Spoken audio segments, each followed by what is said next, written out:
L'émission Bonjour Côte-du-Sud, une présentation du garage Corriveau Mariotech, 2 boulevard Taché-Ouest Montmagny, 88 248 3634.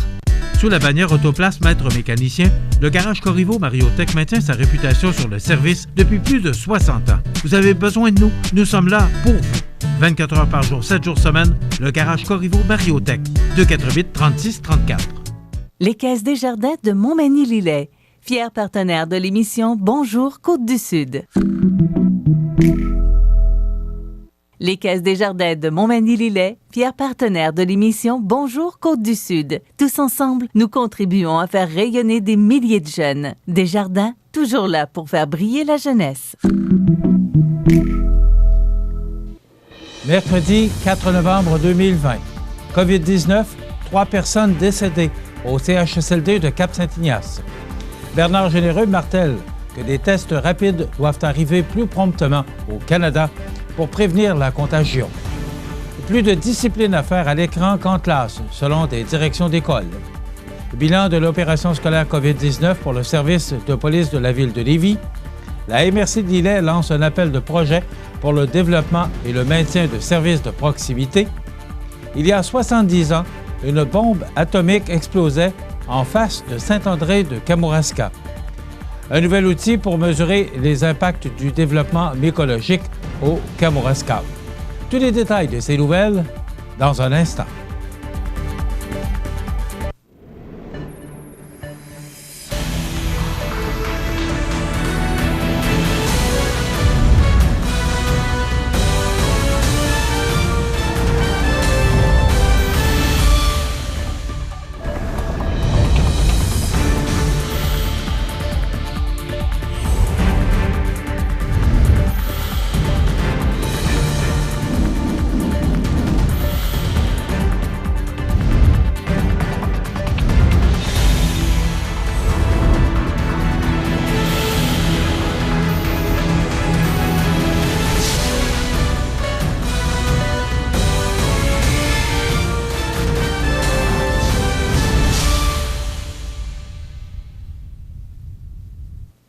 Bonjour, mesdames et messieurs.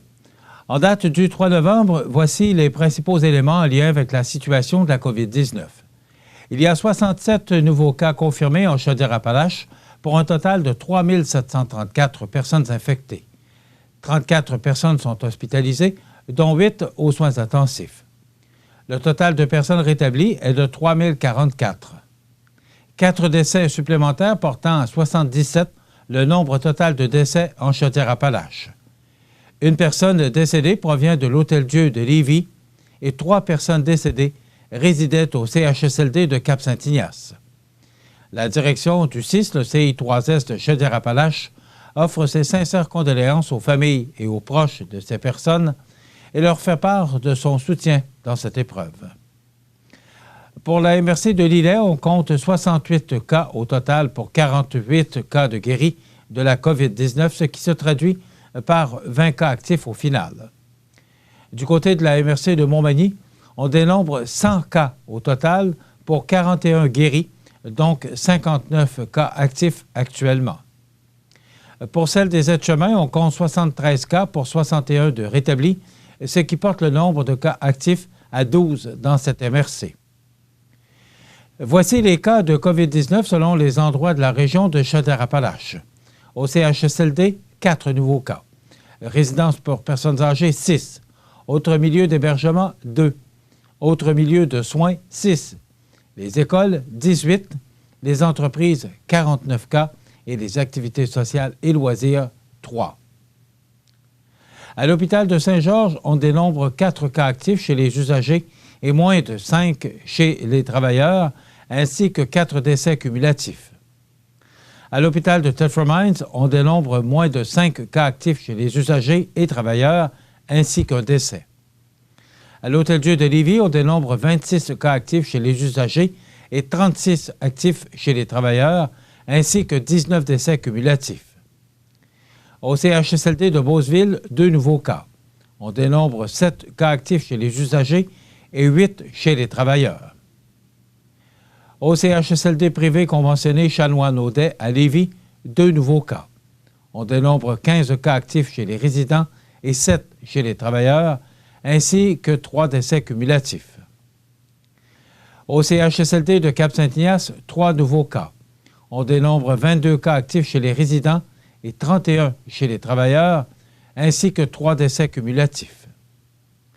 Au CHSLD Richard Busque à Saint-Georges, aucun nouveau cas. On dénombre 9 cas actifs chez les résidents et 16 chez les travailleurs, ainsi que 2 décès cumulatifs. À la résidence privée pour aînés Maison Louise-Élisabeth à Lévis, nouvelle éclosion. On dénombre 1 cas actif chez les résidents et moins de 5 chez les travailleurs. Résidence privée pour aînés Les Marronniers à Lévis, un nouveau cas. On dénombre 15 cas actifs chez les résidents et moins de 5 chez les travailleurs. Résidence privée pour aînés Logidor à Saint-Éphrem, aucun nouveau cas. On dénombre 2 cas actifs chez les résidents. Résidence privée pour aînés Luca à Beauceville, 2 nouveaux cas. On dénombre 15 cas actifs chez les résidents et 5 chez les travailleurs, ainsi qu'un décès. Résidence privée pour aînés l'Oasis à Thetford, aucun nouveau cas. On dénombre 3 cas actifs chez les résidents et moins de 5 chez les travailleurs. Hôtellerie Nouvel Âge à Thetford, aucun nouveau cas. On dénombre 6 cas actifs chez les résidents et moins de 5 chez les travailleurs, ainsi que 3 décès cumulatifs. Le député de Montmagny-Lillet-Kamouraska-Rivière-du-Loup, Bernard Généreux, a récemment interpellé le gouvernement Trudeau à la Chambre des communes, souhaitant qu'il accélère l'arrivée des tests de détection rapide de la COVID-19 au Canada, alors que les éclosions se multiplient dans les usines de transformation Olimel au Québec.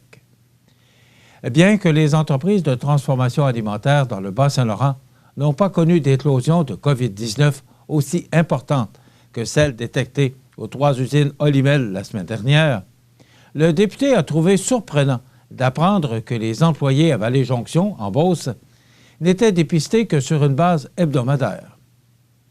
Selon lui, la situation peut miner la confiance des travailleurs dans un secteur économique prioritaire et essentiel et qui avait déjà de la difficulté à recruter avant la pandémie. Le Canada a des mois de retard sur les autres pays, a souligné le député Bernard Généreux. À quand l'arrivée massive de ces tests rapides pour remédier à cette situation qui menace la sécurité alimentaire du Canada? La ministre fédérale de la Santé, Patty Hajdu, a répondu que 1,7 million de tests rapides étaient arrivés au cours de la semaine dernière, incluant 577 000 destinés au Québec, sans, toutefois, fournir d'explications justifiant les mois de retard chez Santé Canada quant à leur approbation réglementaire. M. Généreux, étant à Ottawa cette semaine, parmi l'effectif réduit de la Chambre des communes, prévoit prendre parole pour défendre les PME de la région en demandant au gouvernement de reporter les audits de l'Agence du revenu du Canada en lien avec le programme de subvention salariale. Le député est de l'avis que les entreprises de la circonscription venant de basculer en zone rouge ont déjà suffisamment de défis à sauver leurs établissements sans que le gouvernement fédéral vienne compliquer leur situation en cette période critique. Des ados qui vapotent, s'intimident ou jouent aux jeux vidéo pendant des cours en ligne, les élèves sont davantage indisciplinés lors des classes virtuelles, constatent des directions d'école. Selon le Journal de Québec, le phénomène risque d'ailleurs d'augmenter en zone rouge avec le passage des élèves de 3e secondaire en enseignement hybride depuis lundi, indique-t-on. Jean-François Drouin est directeur de l'école secondaire Soulanges à Saint-Polycarpe, en Montérégie. Depuis que la région est passée en zone rouge, il y a 2 semaines, ces élèves de 4e et 5e secondaire suivent leurs cours à l'écran une journée sur 2. Malgré l'existence d'un code de vie pour l'enseignement virtuel et qui donne des balises claires aux ados, ils constatent une forte augmentation des élèves qui ne respectent pas les règles. C'est un défi supplémentaire.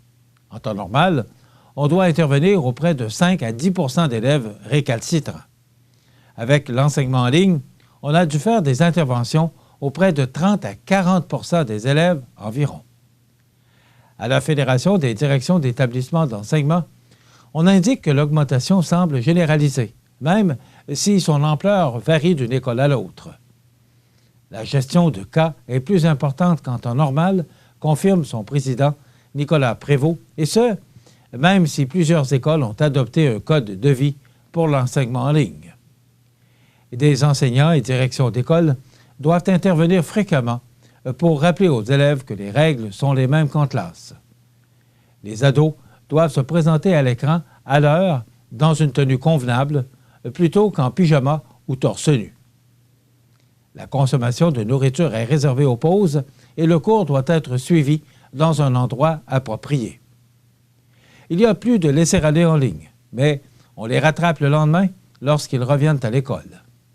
Les sanctions sont les mêmes qu'en temps normal, affirme M. Drouin. Des retenues ou travaux supplémentaires peuvent alors être exigés. La semaine dernière, une intervention a dû être faite auprès d'un élève qui suivait son cours d'éducation physique dans son bain. L'intimidation, qui se fait beaucoup via clavardage dans les logiciels de visioconférence, est un autre phénomène à gérer, ajoute Nicolas Prévost. Les élèves s'en permettent plus au clavier, mais c'est le même phénomène que l'on voit sur les réseaux sociaux en général. La situation est bien différente de celle vécue le printemps dernier, ajoute de son côté Annie Roy, qui enseigne les mathématiques à l'Académie des Estacades à Trois-Rivières. L'an passé, les élèves qui assistaient à nos cours en ligne, c'était parce qu'ils le voulaient bien. Là, ils n'ont pas le choix. Ça fait une différence.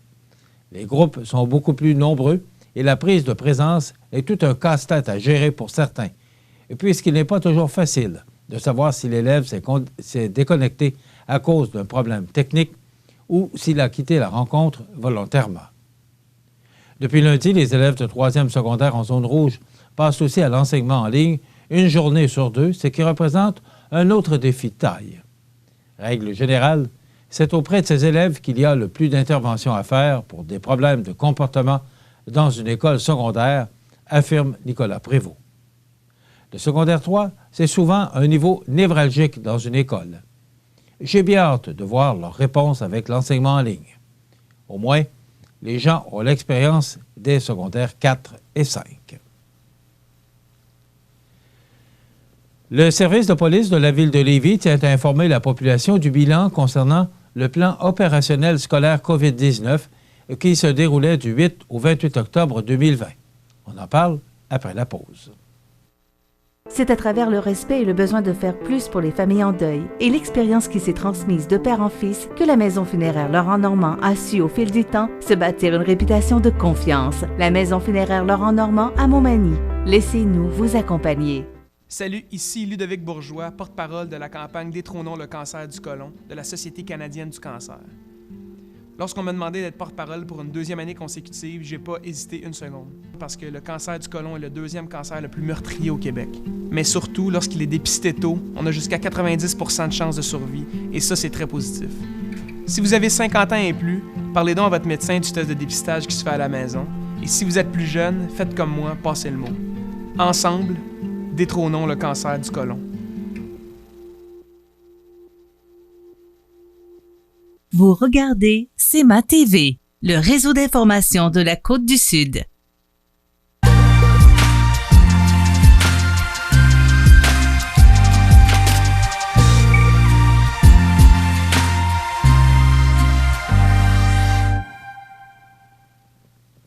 Le service de police de la ville de Lévis tient à informer la population du bilan concernant le plan opérationnel scolaire COVID-19 qui se déroulait du 8 au 28 octobre 2020. Durant ces 4 semaines de surveillance, les policiers ont effectué plusieurs patrouilles dans le secteur des écoles secondaires ainsi que dans les parcs et skateparks afin de faire respecter les mesures sanitaires et de distanciation édictées par le gouvernement du Québec. Voici le bilan en chiffres. 1530 avertissements verbaux, 102 appels en lien avec les règles sanitaires, 579 patrouilles effectuées dans les environs des écoles. Les actions du service de police de la ville de Lévis étaient orientées vers la prévention et la sensibilisation. Les policiers se manifestaient par une présence accrue lors de l'arrivée et du départ des élèves. Ceux-ci étaient également présents lors de la pause du midi. La MRC de Lillet est fière de lancer un appel de projet qui permettra de soutenir les acteurs régionaux dans la mise en place d'initiatives visant le maintien ou le développement de services de proximité sur son territoire. La date limite pour déposer un projet est le 15 janvier 2021. Par service de proximité, on entend les services d'utilisation courante tels une épicerie, un dépanneur, un service de garderie, un service lié au soutien éducatif et autres. Le fonds pourra aussi permettre à une municipalité ou à un regroupement de municipalités de préserver l'offre à proximité de biens et services et ou de rendre plus accessible l'offre alimentaire de base à la population. Nous savons que les services de proximité représentent un élément important dans le choix de s'établir ou de rester dans une région ou une municipalité. Cette aide permettra de poursuivre le développement de notre territoire et d'assurer la pérennité des services à la population, même dans les plus petites municipalités. On vise à ce que nos milieux de vie répondent de la meilleure façon possible aux besoins de notre population, a expliqué René Laverdière, préfet de la MRC de Lillet.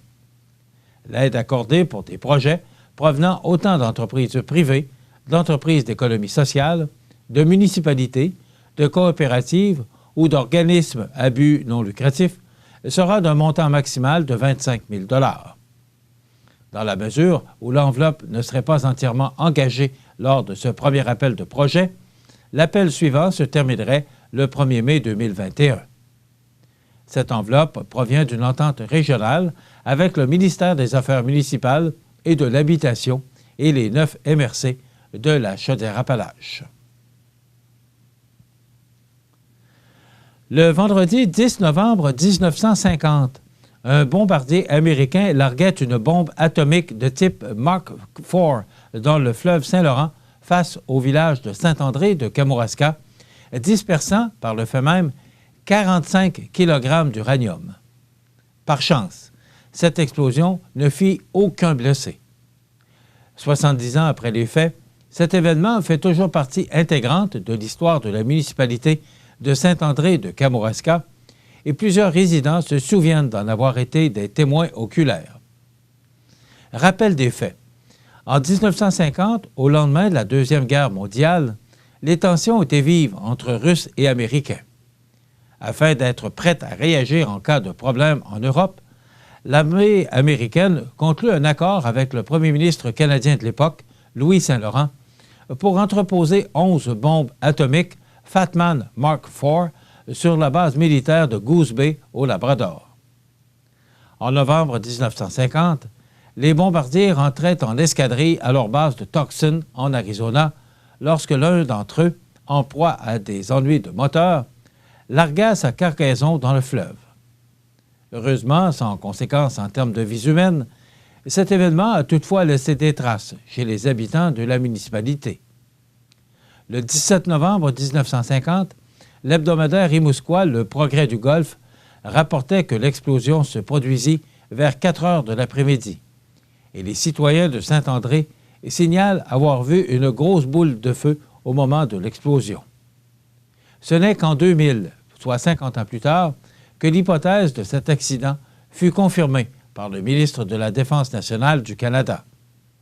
Cet incident constitue un fait marquant de l'histoire de notre village et sa commémoration, 70 ans après, est l'occasion de nous rappeler des risques liés à l'utilisation du nucléaire. Il est important de remettre les choses dans leur contexte. À l'époque, le nucléaire était l'avenir, alors qu'aujourd'hui, nous aspirons à une société qui en soit exempte ou exemptée, a expliqué le maire de Saint-André de Kamouraska, Gervais Daris, dans un communiqué de presse. Après plus d'1 an de recherche et développement, les intervenants du Kamouraska ont maintenant entre les mains un outil qui permet de mesurer les impacts d'un projet territorial, tel que le Kamouraska mycologique. Puisqu'il est complexe de connaître les retombées réelles de 10 ans de développement mycologique régional, la MRC de Kamouraska, Promotion Kamouraska et la SADC du Kamouraska se sont adressés à 2 centres collégiaux de transfert de technologie le CIRAD et Bioptère, afin de développer un outil qui allait faciliter l'évaluation de ces retombées. C'est par communiqué de presse que le taux a été annoncé. Les indicateurs choisis permettent de mesurer plusieurs aspects du secteur mycologique au Kamouraska, autant les aspects économiques que sociaux et environnementaux. Il s'agit d'une avancée importante pour le développement de ce secteur prioritaire pour la région. Nous estimons d'ailleurs que cette démarche de diagnostic pourra être transférée à d'autres secteurs d'activité pour lesquels il serait très pertinent de rassembler différentes données, souligne Annick Briand, directrice générale de la SADC du Kamouraska. En effet, l'outil développé permet de colliger, analyser et comparer différentes données obtenues par sondage auprès des acteurs du milieu. Le diagnostic obtenu en 2020 représente le premier portrait du Kamouraska mycologique auquel pourront être comparés les prochains diagnostics, afin de mesurer la progression du secteur.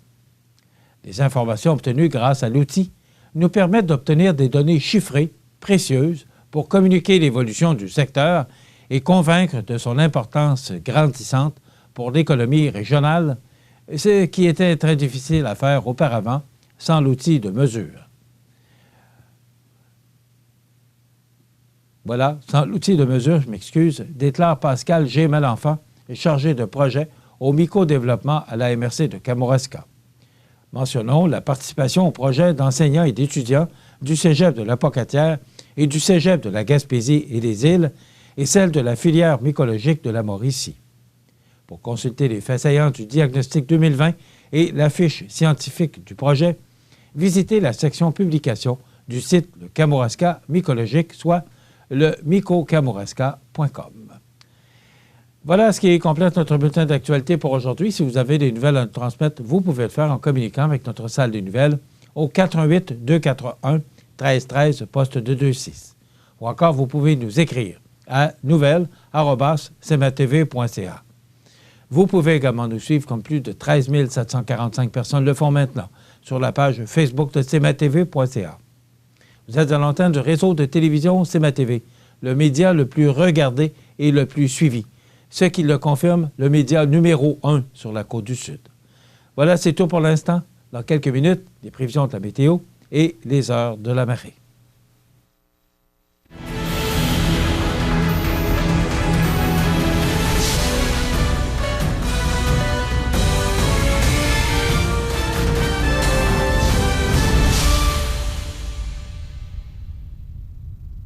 Les Caisses Desjardins de Montmagny-Lillet, fier partenaire de l'émission Bonjour Côte-du-Sud. Les partenaires suivants sont fiers de s'associer à cette portion de notre programmation. Ça bouge à Saint-Cyril-de-Lessard. La municipalité prolonge la rue L'Or. Développement L'Or Plus, c'est 14 terrains à vendre au coût d'environ 9 000 $ ou 53 sous du pied carré. Prêt à construire, disponible et offrant tous les services. De bonne superficie, ces terrains sont situés au cœur du village. De plus, vous bénéficierez d'un crédit taxe sur 3 ans. À quelques minutes des grands axes routiers, c'est une occasion unique d'être propriétaire dans un coin de pays majestueux. Pour obtenir plus d'informations, 247-5186. Votre magasin Coop, c'est un large éventail de fruits et légumes, gâteaux personnalisés, mets cuisinés, bouchers à votre service, charcuterie, fromage, poissons frais, produits locaux. Une fraîcheur garantie à chacune de vos visites à votre magasin Coop IGA Extra de Montmagny. Vous regardez CMA-TV, le réseau d'information de la Côte-du-Sud. Les prévisions de la météo. Une présentation de Promutuelle Assurance Montmagny-Lillet. Toujours à l'écoute de vos besoins. La météo est présentée par Promutuelle Assurance Montmagny-Lillet, où des professionnels de chez nous sont heureux de répondre à tous vos besoins en assurance. Promutuelle Assurance Montmagny-Lillet est là, dans la région, pour ses membres et la communauté. Alors, à la météo, hier, on a connu vraiment une belle journée d'automne. C'était venteux peut-être un petit peu, là, mais c'était quand même une belle journée ensoleillée. Maintenant, pour ce mercredi, on regarde l'image radar qui nous indique qu'actuellement, on connaît un ciel nuageux. Il y a peut-être un petit peu de neige là, au nord du fleuve Saint-Laurent, mais rien de bien important. Pour aujourd'hui, ce qu'on nous prévoit pour ce mercredi, généralement nuageux. Excusez-moi, faible neige intermittente, débutant en mi-journée et cessant en après-midi. Vent jusqu'à 15 km/h, maximum de 0. Refroidissement éolien, moins 11 cet avant-midi. Et ça va s'adoucir au cours de la journée. Ce soir et la nuit prochaine, dégagement, tard ce soir, température stable à près de plus 1 degré. Et demain, jeudi, c'est peut-être l'été indien qui débute. L'été indien, parce que je vous avais promis que je vous parlerais de l'été indien, ou l'été des Indiens, expression d'origine nord-américaine en France. On parle d'été de la Saint-Martin, qui est une période de temps ensoleillé et radouci après les premières gelées de l'automne et juste avant l'hiver. L'été indien se produit à l'automne, le plus souvent entre le début du mois d'octobre et le milieu du mois de novembre, après une période de gel, le premier coup de froid, ce qu'on vient de connaître. L'été indien est aléatoire et peut durer de quelques jours à plus d'une semaine ou ne pas se produire du tout certaines années. L'été indien ne doit donc pas être confondu avec le changement annuel de couleur des feuillus qui se produit à la même période. La période de redoux doit durer au moins 3 jours où la température sera d'au moins 5 degrés au normal saisonnière, ce qu'on nous prévoit. Il n'y aura que peu ou pas de précipitations, c'est-à-dire moins de 5 mm de pluie dans une même journée. Les journées seront donc ensoleillées avec des matins brumeux et les nuits seront souvent froides. Donc, c'est exactement ce qu'on nous prévoit. Alors, il semblerait que ce sera l'été indien à compter de demain. Généralement ensoleillé, vent du sud-ouest de 20 km/h avec des rafales à 40, maximum de 12, normal de saison, 4. Donc, vendredi, alternance de soleil et de nuages, maximum 11. On est encore à plus de 5 degrés des normales de saison. Samedi, ensoleillé, 12. Et dimanche, nuageux, avec un maximum de 5 degrés. Mais on aura quand même nos 3 journées là, pour parler d'été indien. Donc, jeudi, vendredi et samedi. Pour dimanche, ce sera plus frais. Lundi, alternance de soleil et de nuages et on revient avec des températures plus douces avec un maximum de 12 degrés. Pour mardi, du temps nuageux avec 60 % de probabilité d'averse et un maximum de 13 degrés. On va le prendre. Les normales de saison, ce temps-ci donné, sont de 4 le jour, moins 3 la nuit. Le soleil s'est levé à 6h30 ce matin, se couchera à 16h22, heure normale de l'Est. La température la plus élevée a été enregistrée en 97 avec 15,7 degrés, la plus froide en 2002 avec moins 10 degrés. On a reçu 0,2 mm de pluie hier. Un maximum de 1 degré a été enregistré et un minimum au cours de la nuit dernière de moins 7,7 degrés. La pression barométrique est à 102,9 kPa à la hausse. L'humidité est à 71 %. Les vents soufflent actuellement de direction sud-sud-est à 13 km/h. Il fait moins 3 degrés sous un ciel nuageux et avec le vent, on peut ressentir une température de moins 12 degrés. Pour les heures de la marée, pour ce vendredi 4 novembre, elle est haute depuis 7h15 ce matin, basse à 13h42 et de nouveau haute à 19h20 ce soir. Donc, il semblerait qu'à compter de demain, si on se fie à notre indication, on serait dans l'été indien à compter de jeudi jusqu'à dimanche. Dimanche, ce sera plus frais et on revient dans cette période douce pour lundi et mardi avec des températures de 12 et 13 degrés. La Clinique dentaire Montmagny, c'est un service complet de dentisterie. 4 dentistes, un orthodontiste, un maxillofacial. C'est aussi l'équipe qualifiée d'hygiénistes, d'assistantes désireuses de répondre à vos besoins. La Clinique dentaire Montmagny, 63 Taché-Ouest, 248-2175. L'activité physique stimule le système digestif. Donc, vous pouvez digérer mieux. Tout va tellement mieux quand on bouge. Vous regardez CEMA TV, le réseau d'information de la Côte-du-Sud. Les anniversaires IGA vous sont présentés par votre magasin Coop IGA Extra de Montmagny, qui vous rappelle que bien manger, ça commence dans votre magasin Coop IGA Extra de Montmagny. Venez vivre la différence à votre magasin Coop IGA Extra de Montmagny. C'est aujourd'hui le mercredi 4 novembre 2020 et c'est le temps de souhaiter bon anniversaire à nos jubilaires de ce 4 novembre. C'est la fête aujourd'hui à M. Georges Gagné. C'est de la part de Gisèle et Anne. Bon anniversaire, M. Georges Gagné.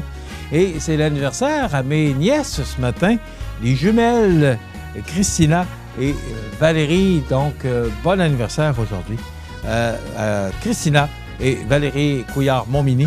C'est leur anniversaire aujourd'hui, en ce 4 novembre. Vous voulez souhaiter bonne fête aux gens que vous aimez, vos parents vous habitent, tout simplement. Vous nous téléphonez au 88 241 13 13, poste 229, pour souhaiter bonne fête aux gens que vous aimez, vos parents vous aimez, peut-être leur offrir un beau certificat cadeau de 25 $ qu'ils pourront dépenser sur une belle tablette du magasin IGA de Montmagny qui ouvre officiellement ce 6 novembre le Rachel Berry. Donc voilà pour ce beau magasin, les travaux qui vont se terminer là, et on pourra assister à l'ouverture officielle, parce que c'est déjà ouvert, mais officielle ce vendredi 6 novembre pour le Rachel Berry au magasin Coop IGA Extra de Montmagny. Aujourd'hui, c'est l'anniversaire sur la scène nationale à Geneviève Guilbeault, vice-première ministre du Québec, ministre de la Sécurité publique, ministre responsable de la région de la Capitale-Nationale et député de Louis-Hébert pour la CAQ, bien sûr, 38 ans. Michel Therrien, entraîneur adjoint, qui a été entraîneur pour les Canadiens de Montréal. Il est maintenant rendu avec les Flyers de Philadelphie. Il a 57 ans aujourd'hui. Éric Fichaud, commentateur sportif et gardien de but de la Ligue nationale de 1995 à 2001. Il a 45 ans. Matthew McConaughey, acteur américain, 51 ans. Marc Derry, auteur, compositeur, interprète québécois, 57 ans. José Lavigueur, professeur d'éducation physique et animatrice québécoise. Jacques Villeneuve, l'oncle, pilote québécois de course automobile et de motoneige. Il a 67 ans aujourd'hui. Les disparus de ce 4 novembre, en 1980, Wilfrid Sauvageau, le petit frère Sauvageau, 82 ans, qui se fit connaître par ses quêtes au bénéfice du patron Saint-Vincent-de-Paul de Québec, l'œuvre de sa vie. En 2019, Élie Pasquale, 59 ans, qui a dirigé l'équipe de basketball nationale masculine du Canada lors des 2 Jeux olympiques, 3 championnats du monde et des Jeux panaméricains. En 2018, Richard Lehir, 71 ans, député de la circonscription d'Iberville de 1994 à 1997 pour le Parti québécois.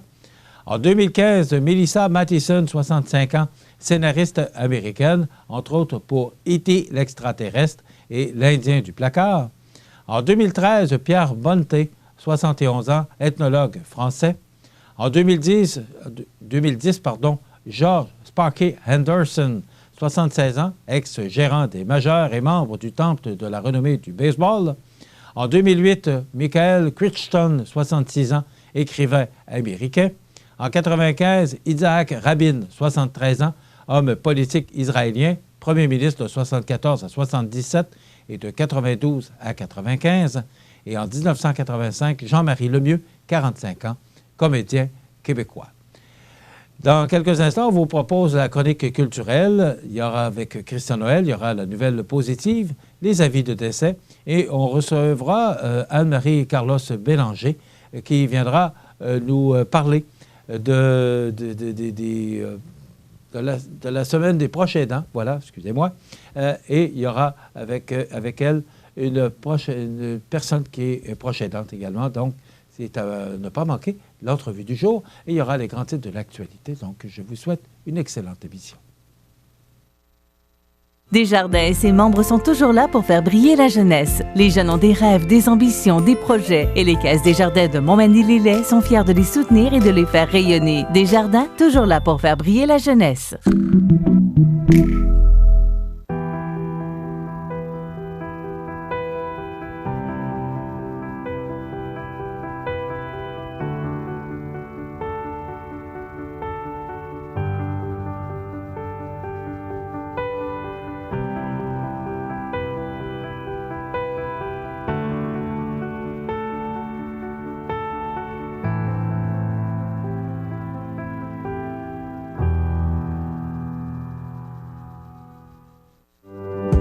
Lorsque vous roulez et vous apercevez une intervention policière, vous devez respecter le corridor de sécurité. C'est pour protéger la personne qui intervient.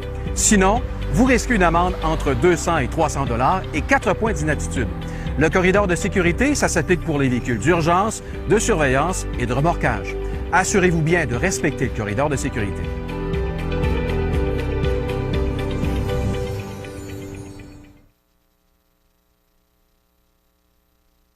Vous regardez CMA TV. le réseau d'information de la Côte-du-Sud.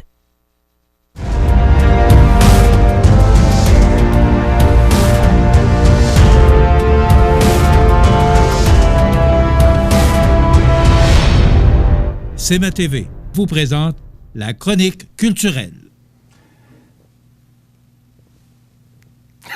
On pourrait garder le silence comme ça pendant 15 minutes, hein? Salut, Christian Noël. Salut, Michel. Comment ça va? Ça va, ça va. Oui? Ben oui. Ça va bien? Pourquoi? Tu veux-tu que j'aille mal? Non, pas du tout. Bon, ben, Loin de là. pourquoi non. j'irais mal? d'abord? Non, mais t'aurais toutes les raisons de l'être. Non, blague à part, écoute, non, parce que, on est en santé, on travaille fort, mais on travaille. Fait qu'à partir de là, je vois pas qu'est-ce qu'il y a pour se plaindre, à part de dire, ben, il faut recommencer encore une fois tout ça. J'ai pensé à toi quand j'ai entendu la zone rouge. J'ai pensé aux restaurateurs. J'ai pensé à tous ces gens-là qui sont concernés parce que c'est pas la majorité du monde. C'est les cinémas, les salles de spectacle, les restaurateurs, les bars, le salon de quilles. Ce sont des jeunes qui viennent d'acheter le salon de quilles et ça fait 2 fois qu'ils ferment là, depuis 6 mois. Là. Effectivement. Alors, moi, c'est à tout ce monde-là que je pense. Ben moi, je pense aux spectateurs, Michel. Oui, bien, je m'en venais là. Je m'en venais là aussi. Nous, c'est tel que tel parce que c'est ça notre travail. C'est sûr qu'habituellement, le travail qu'on a, c'est de choisir un artiste, mettre les billets en vente, accueillir les spectateurs puis être content. Là, ben c'est pas tout à fait ça. Tu le sais, on a annulé des shows, on a remboursé, déplacé, échangé, etc. Refait une programmation et là, on est stoppé encore une fois. Ceci dit, c'est la faute de personne en particulier, c'est la pandémie. Alors, à partir de là, ben, on peut pas se dire « Ah, ben là, ils font pas ce qu'il faut. » Écoute, là, ils font pas ce qu'il faut, c'est le virus. C'est ça le problème. Puis après ça, ben, il y a les gens qui font peut-être pas suffisamment attention dans certains cas. Ça, c'est un autre débat. On n'est pas là pour parler de ça. C'est ça. Mais nous, de notre côté, ce que ça a fait, ben oui, puis ce que ça a fait, ben, c'est une chose, en fait, c'est qu'on avait la semaine dernière 2 spectacles qui étaient magnifiques. Émile Bilodeau, qu'on avait samedi soir, et qui, dès le lendemain, a gagné un album pour son album à la disque, un Félix. Ça, je te félicite, parce que ça arrive souvent, Christian, que tu fais des bons coups comme ça. C'est des personnages qu'on connaît un peu moins. On les amène ici à Montmagny, puis c'est un peu comme Sam Breton. Quand je le vois aujourd'hui, il a commencé, j'étais là un soir qui faisait un spectacle de rodage. Exact. Et aujourd'hui, on le voit partout. Alors, lui aussi qui a gagné un Félix. Et c'est à Montmagny qu'on les fait connaître. Bien, on essaie de coller toujours sur l'actualité artistique, de connaître un coup d'avance, un peu comme aux échecs, qu'est-ce qui s'en vient. Puis c'est ça notre travail. Hein? Fait que, on a donc eu 2 magnifiques spectacles en fin de semaine. Émile Bilodeau samedi et dimanche, Philippe Fabrique, un show de cirque qui était majestueux. Vraiment, là, très, très beau show de cirque. Gros travail de l'équipe technique parce que les décors n'entrent pas dans l'ascenseur. Alors, il faut monter tout ça à bras. Dans l'escalier, il faut monter des charges assez lourdes. C'est vraiment un travail incroyable de la part de l'équipe technique. Fait que ça, ça mérite d'être besoin d'une nouvelle salle à un moment donné pour avoir justement ce monte-charge là, pour aider les... Plus que ça, en fait, là, c'est des questions de sécurité aussi, à un moment donné, pour les travailleurs parce que transporter des charges lourdes comme ça, ben, ça va finir par blesser quelqu'un. Et bien évidemment, on ne pense pas au pire en ce moment parce que les salles ne sont pas pleines, mais advenons le cas où la salle est pleine. Puis il faut sortir par l'escalier en avant. Je pense qu'on n'aura pas de plaisir personne. Alors là, c'est même plus une question de dire est-ce que ça vaut la peine culturellement ou pas. La réponse, c'est que ça vaut la peine culturellement, mais économiquement, mais aussi au niveau de sécurité. Il y a une question de mise aux normes. Ça a été construit dans les années 70, cette affaire-là. Donc, ça fait pour faire des petits shows, mais là, on fait des miracles depuis des années. Puis à un moment donné, on ne pourra plus en faire. Fait que ce sera l'occasion des gens peut-être de dire on ira voir des shows à Québec, puis on déménagera ailleurs. Ce sera ça. Si jamais il n'y a pas de salle de spectacle, moi, je vois que c'est le début de la fin pour un paquet d'affaires. OK. Le message est passé. Ben, c'est pas un message, on en Michel, est où c'est un constat. Parlons-en. On en est où, ce projet? Ben, le projet... Parce que, est-ce que ça fait partie du complexe sportif et culturel? Certainement. Donc, c'est dans l'ensemble du projet. Oh, oui, tout à fait. Okay, la salle de spectacle fait partie de ça, mais je sais que toi, actuellement, avec ton équipe, vous préparez à présenter un projet pour la salle. Oui. Mais ça fait partie du projet du complexe culturel. Totalement. Sportif. C'est un seul projet avec 2 volets. Okay. Un volet sportif et un volet culturel. On va avoir l'occasion de t'en reparler dès la semaine prochaine, Michel. Je l'espère bien, en tout cas. OK. Ouais. Puis tu parlais de notre équipe. Je me permets de faire un peu de millage là-dessus parce que c'est bien beau de pouvoir décider quel show on fait ou pas, mais je suis loin d'être tout seul dans ce galère-là ces temps-ci. On a une équipe réduite en ce moment. Il manque 2 personnes principalement dans notre organisation, mais on fonctionne quand même. Alors, il y a des gens merveilleux qui travaillent, que ce soit à la programmation, à la direction générale avec moi, Cynthia qui est là, il y a Joanne qui est notre gérante de salle, qui accueille les artistes, Michel, de façon hors pair et qui est à la billetterie maintenant pour nous donner un coup de main 3 jours semaine. Il y a Jonathan que tu connais, Jonathan Régnière, qui est notre responsable des communications et du marketing, qui vient d'entrer en poste au mois d'août. Et, écoute, c'est toute une entrée en poste. Parce que habituellement, on met en marché la saison, on vend à peu près 30-40 de nos billets en une journée à l'admission générale, puis après ça, ben, on retravaille chacun des spectacles. Là, c'est pas ça. C'est on annonce, on annule, on annonce, on reporte. C'est un travail incroyable, tout ça.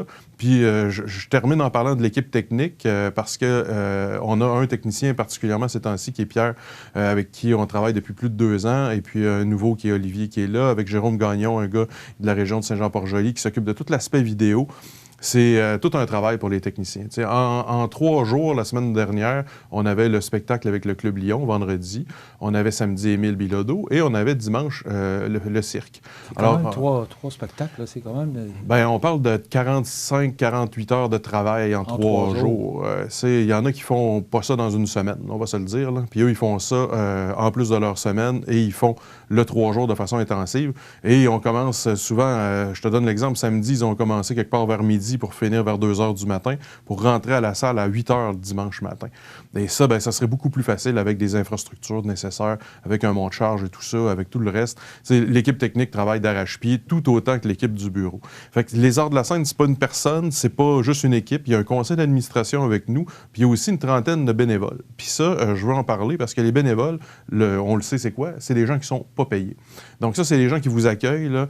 Puis habituellement, c'est agréable pour eux autres de faire ça. Parce que le samedi soir, ou peu importe quand, là, le dimanche, ils s'en viennent, puis ils vont être au bar pour vous vendre des consommations, pour scanner vos billets à l'entrée, pour être au vestiaire.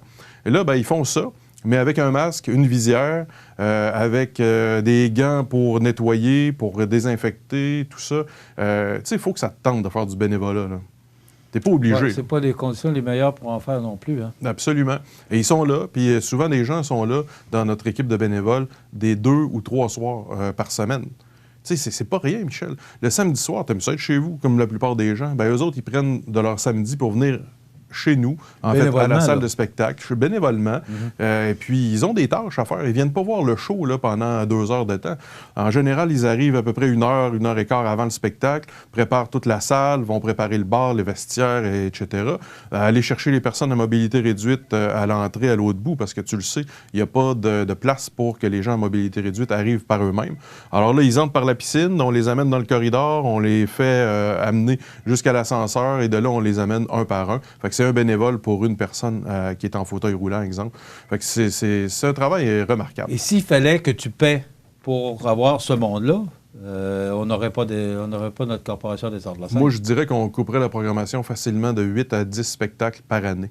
Parce que ce qu'on ne paye pas pour les placiers bénévoles, c'est ce qu'on est capable de réinjecter en spectacle dans l'année. T'sais, prenons juste en fin de semaine. On avait quelqu'un qui était à l'entrée pour vérifier que les gens se lavaient bien les mains. On avait une autre personne qui était là. Ça, parce que là, il faut que tu fasses respecter les consignes. Effectivement. Aussi, ouais. Donc, ça te prend plus de monde. Ah oui, totalement. Puis là, ils font pas juste dire bonjour, il faut qu'ils donnent des consignes aux gens. Tu sais, là, on commence à faire une coche de plus de bénévolat. Fait que donc, il y a quelqu'un à l'entrée qui dit « Lavez-vous les mains, n'oubliez pas de respecter la distanciation ». Une autre personne plus loin qui répète, parce que des fois, il faut répéter. Après ça, il y a des gens au bar, il y a des gens à la billetterie, des gens pour placer dans la salle. C'est tout un travail. Fait que ça, c'est remarquable d'avoir encore une équipe en place, d'avoir encore des bénévoles qui donnent de leur temps et d'avoir des artistes qui acceptent de venir. Ça, c'est l'autre point où on s'en va parce qu'en fin de semaine, là, on va annoncer dans les prochaines heures, Michel, malheureusement qu'on va reporter une série de spectacles encore. Tous les shows du mois de novembre vont être reportés. Est-ce que tu officialises la chose? Ou... Oui, certainement. On envoie l'infolettre à nos membres aujourd'hui avec tout le détail. Et là, en fin de semaine, on devait avoir vendredi Colin Moore, on devait avoir Michel Barrette. Ça va être reporté dans les 2 cas. Et on a dimanche un spectacle qui est Bang, le show de théâtre avec un gars qu'on connaît tous, qu'on a connu comme Lulu, en fait, à une certaine époque dans l'Ancien Compte, mais qui est bien loin de ça, qui s'appelle Denis Bouchard, que tu connais. Denis Bouchard, qui est un metteur en scène, comédien, un gars vraiment d'une générosité incroyable et qui nous a dit en début de semaine, peu importe ce qui se passe, je vais être là, je le fais. Alors là, on va être en web diffusion. Et c'est pas évident parce qu'il va être seul dans la salle avec nos 3-4 techniciens. Et là, il va faire un show de théâtre pendant 1h15 de temps. Tout seul. Tout seul. Tout seul. Et là, ça va être en web diffusion avec 3 caméras. Les gens vont pouvoir acheter le lien, écouter ça chez eux. Et c'est de 19h à 20h le spectacle. Donc, vous ne manquerez pas toutes les émissions du dimanche soir, là, soyez pas inquiets. On a fait ça expressément à cette heure-là.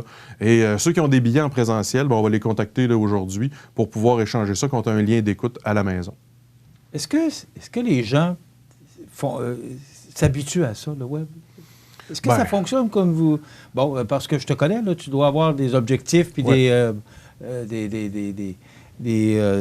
objectifs justement pour savoir, bon, où on veut arriver à un moment donné avec ça. Oui. Est-ce que ça fonctionne comme tu le voudrais? Bien, en fait, la réponse, c'est non. Parce qu'on n'a pas encore atteint la quantité de personnes que je souhaite par la web diffusion. Les gens espèrent venir en salle, puis ça, l'objectif est atteint là-dessus. On avait des billets de vendus. Michel Barrette, c'était presque plein. On avait plein avec la jauge COVID, là, pas plein avec la salle Édouard. Mais l'objectif, c'est pas la web diffusion. L'objectif, c'est de remplir la salle. Oui, bien en fait, c'est une béquille, la web diffusion, pour le moment. Mais nous, on commence à le réfléchir en se disant, c'est aussi peut-être une forme d'accessibilité.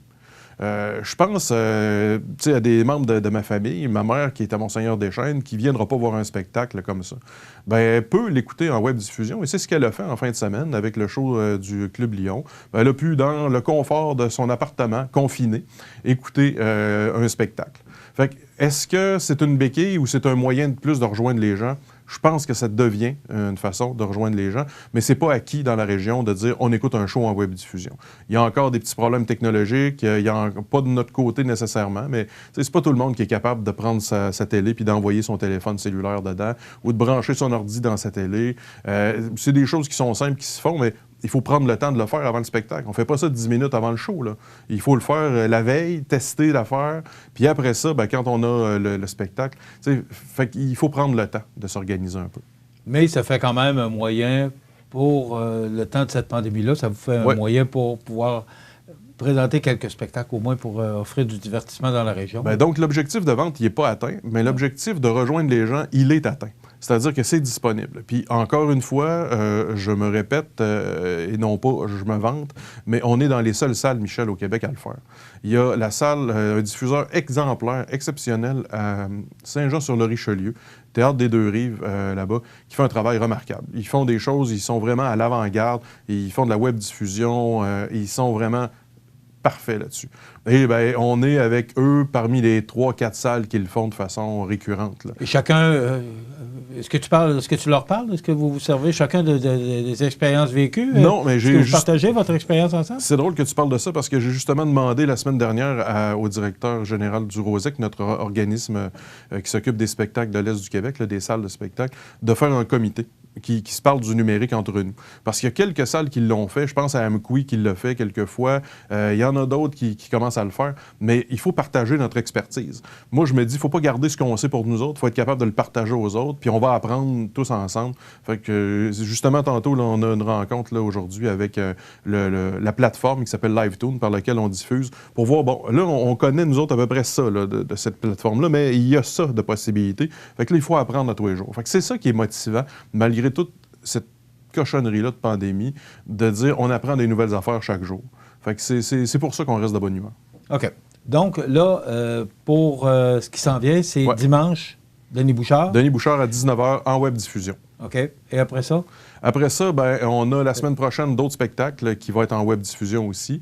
Je peux pas te le dire encore officiellement parce qu'il y en a un qui nous reste à confirmer, mais tout ce qu'on est capable de faire en web diffusion, on le fait.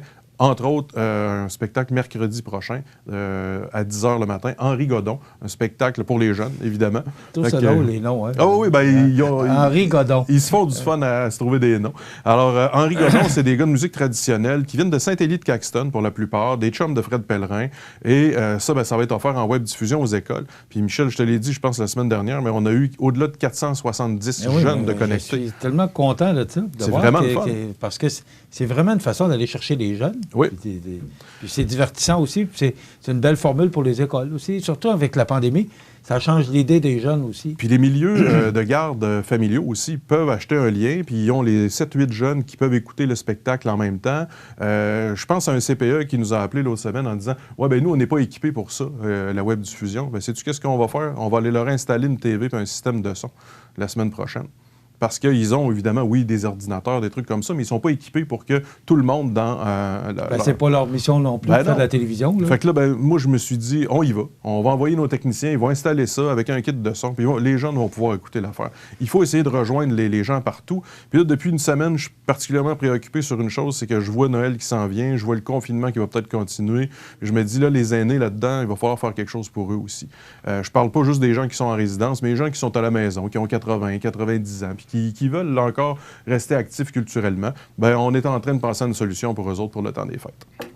On pourra en parler, on va être là pour ça. Avec plaisir. La semaine prochaine, tu nous parles de la salle de spectacle? Le plus possible.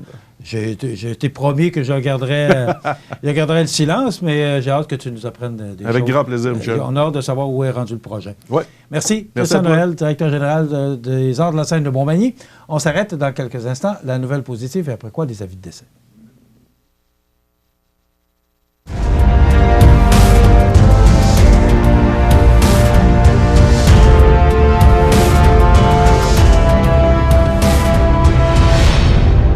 C'est ma TV vous présente la chronique culturelle. Vous regardez C'est ma TV, le réseau d'information de la Côte-du-Sud. C'est à travers le respect et le besoin de faire plus pour les familles en deuil et l'expérience qui s'est transmise de père en fils que la Maison funéraire Laurent Normand a su au fil du temps se bâtir une réputation de confiance. La Maison funéraire Laurent Normand à Montmagny. Laissez-nous vous accompagner. En 1833, un jeune de 20 ans eut une idée. Une petite idée qui allait devenir un grand projet. Aujourd'hui, le rêve d'Ozanam est devenu réalité. Au Québec, depuis 1848, la Société de Saint-Vincent-de-Paul est là pour aider lors des pires catastrophes. Et c'est au quotidien qu'elle fait toute la différence, en donnant nourriture, meubles et vêtements à ceux qui en ont vraiment besoin. Depuis 165 ans.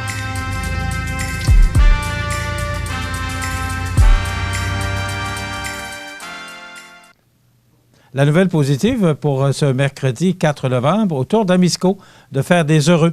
La Société de développement économique de Montmagny est fière d'annoncer par voie de communiqué que l'entreprise Amisco, basée à Lillet, a récemment fait l'achat de chèques cadeaux Montmagny pour ses 229 employés.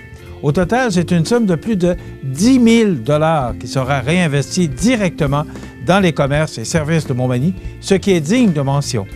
Puisque le contexte sanitaire actuel l'oblige à annuler leur partie de Noël, l'entreprise familiale lillettoise, spécialisée dans la conception de meubles tendance, remettra ses chèques aux membres de son personnel en guise de reconnaissance pour le travail effectué au fil de la dernière année. Rappelons que les chèques cadeaux Montmagny sont offerts en tranches de 10 et 25 $ et qu'ils sont échangeables dans tous les commerces et services de Montmagny, sauf à la SAQ.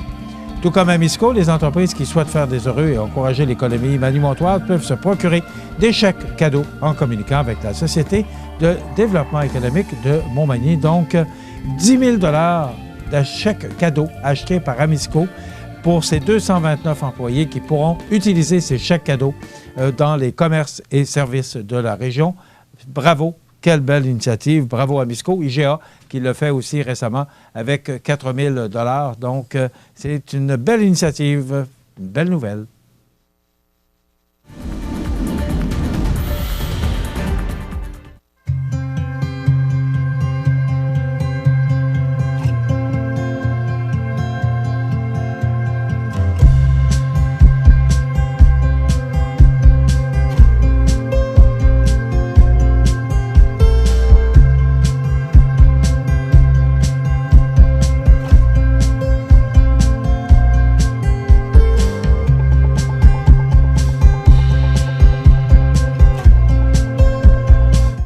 Les partenaires suivants sont fiers de s'associer à cette portion de notre programmation.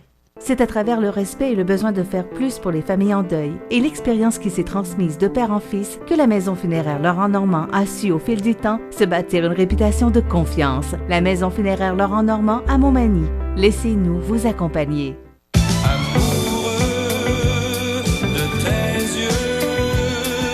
J'ai envie de crier, de rire, j'ai envie de chanter. c'est pas de l'amour, c'est de la sécurité routière.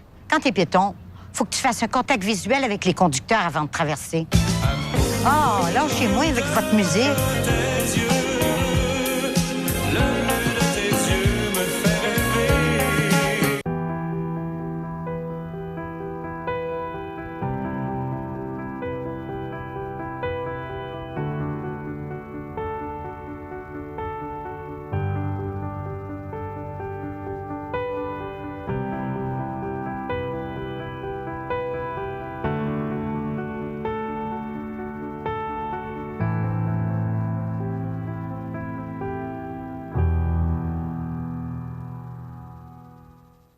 La résidence funéraire Boulanger vous propose une gamme complète de services personnalisés afin de répondre à tous vos besoins en matière de funérailles. Nous vous fournissons des installations de services innovants qui répondent en évolution des familles d'aujourd'hui. Nous prenons soin de vous afin que vous puissiez vous concentrer sur ce qu'il y a de plus important, votre famille, vos amis et vous-même. Salon funéraire adapté pour votre plus grand confort, grand stationnement et facilité d'accès. La résidence funéraire Boulanger, pour bien faire dans la dignité. Le réseau de télévision CIMA TV vous présente les avis de décès. Au centre d'hébergement de Montmagny, le 27 octobre 2020, à l'âge de 75 ans, est décédé M. Gaétan Gaudreau, époux de Mme Jeannette Joubert. Il était le fils de feu M. Léonard Gaudreau et de feu Dame Des-Neiges Boulay. Il demeurait à Montmagny. La famille accueillera parents et amis à la salle commémorative du complexe funéraire Laurent-Normand, 114 avenue Sainte-Julie, Montmagny, samedi 7 novembre à compter de midi. Une célébration hommage aura lieu par la suite à 14h au salon funéraire. Les cendres seront déposées au columbarium du cimetière de Montmagny. Veuillez noter que le port du masque sera obligatoire, ainsi que le respect des normes sanitaires émises à ce moment par le ministère de la Santé.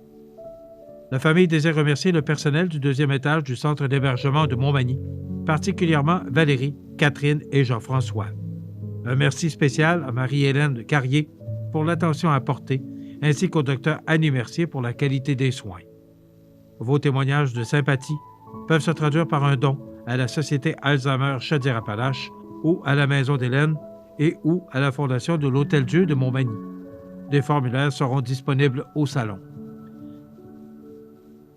Au centre d'hébergement de Montmagny, foyer Diouville, le 28 octobre 2020, à l'âge de 98 ans et 9 mois, est décédée Mme Maria Adam, épouse en première noce de feu M. Odilon Gaudreau et en deuxième noce de feu M. Thomas Tchopek.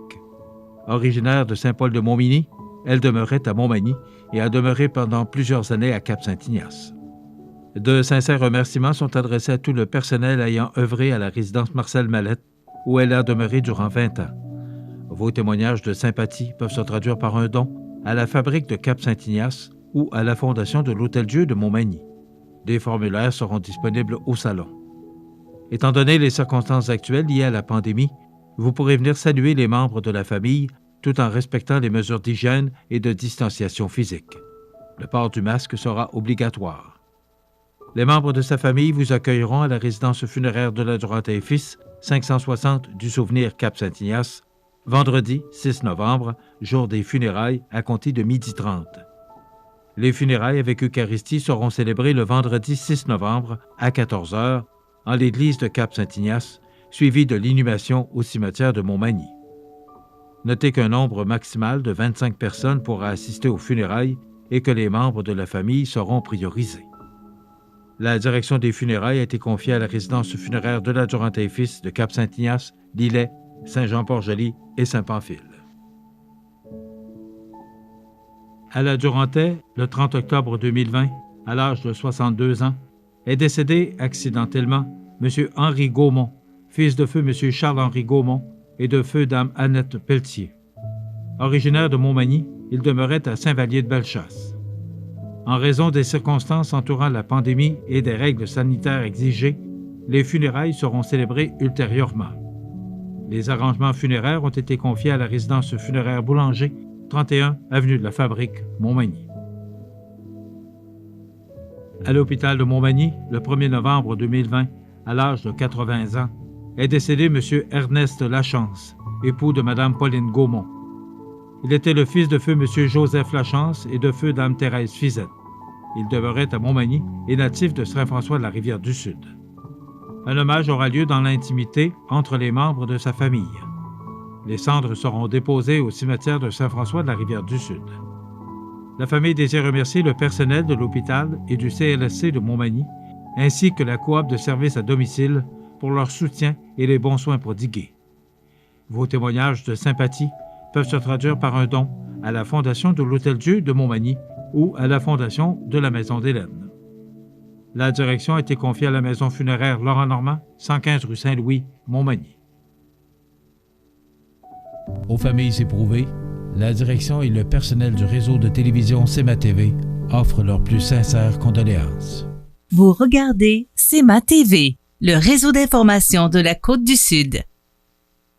L'entrevue du jour, une présentation de Télésurveillance Santé Chaudière-Appalaches qui vous offre de demeurer chez vous en toute sécurité. 625-3301 ou tssca.ca.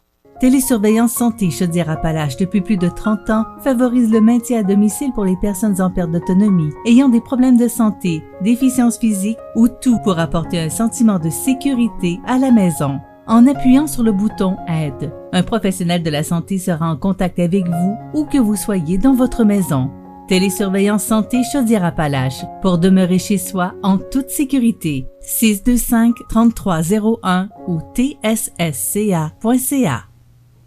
Ma prochaine invitée, c'est Mme Anne-Marie Carlos Bélanger, qui est intervenante proche aidant du Centre d'action bénévole. Oui, des MRC de Montmagny et de Lillet. Des MRC de Montmagny et de Lillet. Bonjour. Bonjour. Bienvenue chez nous. Bien, merci. On parle beaucoup du Centre d'action bénévole Montmagny et Lillet depuis à peu près le mois de mai, avril, là, parce qu'on a montré des vidéos. Mais je ne savais pas, j'ai appris lorsque il était question de faire une entrevue avec vous qu'il y avait une semaine nationale pour les proches aidants. Content d'apprendre ça. Et on met en valeur justement cette semaine de proches aidants. Mais c'est important qu'on parle des proches aidants parce qu'ils sont importants dans notre communauté. Oui, puis d'autant plus depuis la pandémie, ils ont d'énormes besoins. Donc, c'est ça, on est vraiment, cette semaine, dans la Semaine nationale des proches aidants. Puis la campagne s'intitule « Aimer sans s'épargner ». Donc, d'aimer sans justement s'oublier à travers tout ça parce que c'est des gens qui font un don de soi inestimable. C'est des gens qui donnent et qui, on va se dire, reçoivent peu.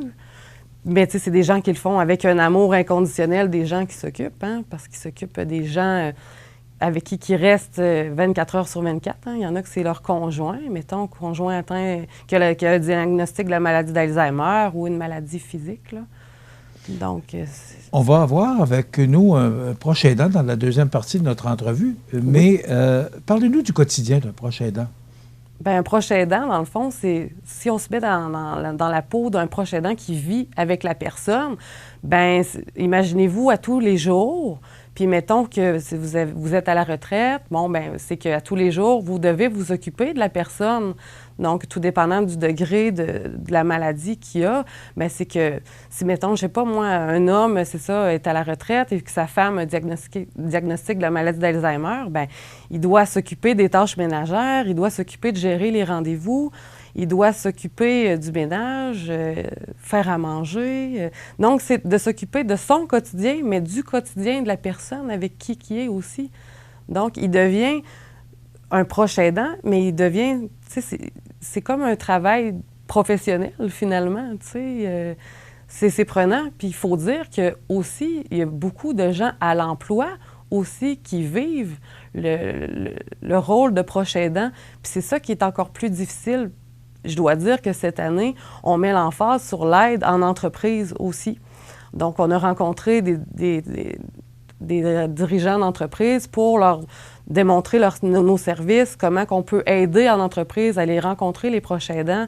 Parce qu'être proche aidant et être au travail en même temps, ça apporte son lot de difficultés. Qui peut s'occuper de l'aider à la maison? Qui prend le relais pendant que je vais aller travailler? Donc, les proches aidants vivent un stress continuel. Ça peut apporter son lot d'anxiété aussi parce qu'ils ne veulent pas laisser leur personne seule. Ils ne peuvent pas laisser la personne seule. Est-ce que tout le monde peut être proche aidant? tout le monde peut être proche aidant, oui. Parce que vous parliez tout à l'heure de l'homme qui, sa femme est Alzheimer ou peu importe la maladie, là. Oui. Mais la question qui m'est venue à l'esprit, c'est est-ce que cette personne-là est capable? Est-ce que c'est donné à tout le monde d'être proche aidant? Parce que c'est quand même exigeant, vous l'avez mentionné. Est-ce que tout le monde est capable d'être proche aidant? Tout le monde est capable. Est-ce que la notion de capable est la bonne question en ce moment? C'est plus, est-ce que des fois, les personnes ont le choix? Parce que c'est pas par choix qu'on devient proche aidant. Souvent, c'est par obligation. Ça devient par obligation parce que on n'a pas choisi que notre femme ou notre conjoint ou notre enfant tombe malade. Donc, ils doivent composer avec une nouvelle réalité. C'est ça qui leur arrive. Puis, c'est pour ça qu'on est là, le Centre d'action bénévole, puis que moi, je suis intervenante auprès d'eux. Il y en a qui vont venir chercher du support, soit en soutien individuel, en soutien téléphonique, puis mais comment que je dois réagir? Quel truc que tu pourrais nous donner, Anne-Marie, pour que nos journées soient plus légères? Quelle approche qu'on doit avoir? Donc, tout le monde peut y arriver, mais c'est ça. C'est pour ça qu'il y a des organismes comme nous qui sont là pour aider les gens à trouver des solutions pour que le quotidien soit plus allégé, là, parce qu'ils vivent quand même des conséquences, là. Ils vivent des répercussions à devenir proche aidant. C'est quoi les répercussions? Parce qu'il y en a plusieurs, là. Bien oui, il y en a plusieurs. Autant qu'il peut en avoir des positifs parce qu'on peut se sentir valorisé, mais le penchant négatif de ça, c'est que les proches aidants vont vivre un appauvrissement, on ne se le cachera pas. Ils vont vivre une fatigue parce que c'est très, très prenant. Il y en a que c'est 24 heures sur 24. Ils vont vivre... il y en a que ça peut être de la perte d'emploi aussi. Ça peut être de l'anxiété, du stress. Puis il y en a qui vont même aussi, eux aussi, tomber malades, tomber en dépression. Puis, je vais faire un clin d'œil justement à la situation qu'on est en ce moment, la pandémie. Depuis que la pandémie est là, mon travail a augmenté considérablement, là. Les téléphones il y en a de plus en plus. Il y a un nombre plus élevé de besoins. Les gens nous demandent du répit parce que, on a une différente gamme de services, mais les gens ont des besoins, puis là, on le voit que l'anxiété puis la fatigue est de plus en plus importante chez les aînés, parce que nous, notre clientèle, c'est ça, c'est les proches aidants d'aînés, là. Donc, c'est pas facile pour eux. C'est quoi le rôle? C'est quoi votre rôle là-dedans du CAB? Vous parlez de soutien, les gens vous téléphonent. Mais c'est quoi votre rôle comme intervenante? Parce qu'il y a beaucoup de monde au Centre d'action bénévole. Oui, on a plusieurs services. Oui, c'est ça. C'est important de le mentionner, là. Oui, mais vous, particulièrement, votre rôle là-dedans? Bien, moi, mon volet, c'est le volet proche aidant. Donc, mon rôle, c'est de soutenir les proches aidants, d'être là, soit, comme je disais tantôt, de l'écoute téléphonique, des rencontres individuelles, puis même en période de pandémie, je peux encore les rencontrer avec toutes les mesures sanitaires là, qui s'imposent. J'offre aussi du soutien de groupe aussi. Donc, je vais dans les 4 pôles, donc dans les 2 MRC, puis je fais des rencontres de groupe pour les proches aidants pour qu'ils sentent qu'ils ne sont pas seuls, qu'ils sentent qu'ils ont d'autres personnes qui vivent la même réalité qu'eux. Le CAB offre aussi un service de répit parce qu'on s'entend que les besoins sont grands. Ils n'ont pas beaucoup, ils ont de moins en moins de services qui sont disponibles pour eux. Donc, on offre des services de répit, comme en ce moment, on a du répit bénévole. Il y a des bénévoles qui peuvent se rendre à domicile pour aller donner un petit coup de pouce puis donner une période... Libérer un peu ce proche aidant. Libérer le proche aidant quelques heures par semaine. Puis on s'entend qu'en ce moment, on a un grand besoin de bénévoles aussi. Donc, le besoin est criant au niveau des bénévoles aussi. J'en profite de l'occasion pour le nommer. On a besoin de bénévoles pour aller donner un coup de pouce à nos proches aidants en ce moment, là. Donc, puis aussi... Quels sont les besoins que vous entendez le plus? Les besoins? Parce que les gens communiquent avec vous... Qu'est-ce que vous entendez le plus souvent comme besoin de la part des proches aidants? Un besoin d'écoute, mais en ce moment, c'est un besoin de se reposer, un besoin d'être soutenu. Vous avez dit de pouvoir, je vais dire l'expression, pouvoir souffler un peu. Tu sais, pouvoir sortir de la maison, aller prendre une marche ou aller faire une petite activité pour eux. Parce que, pour certains, c'est pratiquement impossible depuis des mois de le faire. Donc, le besoin, c'est ça. C'est de pouvoir mettre le pied sur le break, comme on dit, là. Pouvoir se reposer un peu, là. On ne parlait pas de proches aidants dans le temps. Et aujourd'hui, je trouve qu'on met en valeur ces gens-là. Je trouve ça tellement important. Il y a une semaine maintenant des proches aidants, mais ils sont importants dans notre communauté. Mais là, on en parle cette semaine, mais c'est 365 jours dans l'année qui sont là à offrir un travail incroyable. Ils sont là, ils sont dans l'ombre, on en parle peu, mais le but, c'est ça, c'est d'en parler à tous les jours, parce qu'à tous les jours, ils sont là. Il y en a en plus, c'est comme l'invité qui va me suivre, c'est un homme qui est proche aidant de 2 personnes, sa femme et son frère. Puis en plus, il est impliqué dans sa communauté pour aider les gens qui en ont besoin. C'est merveilleux, là.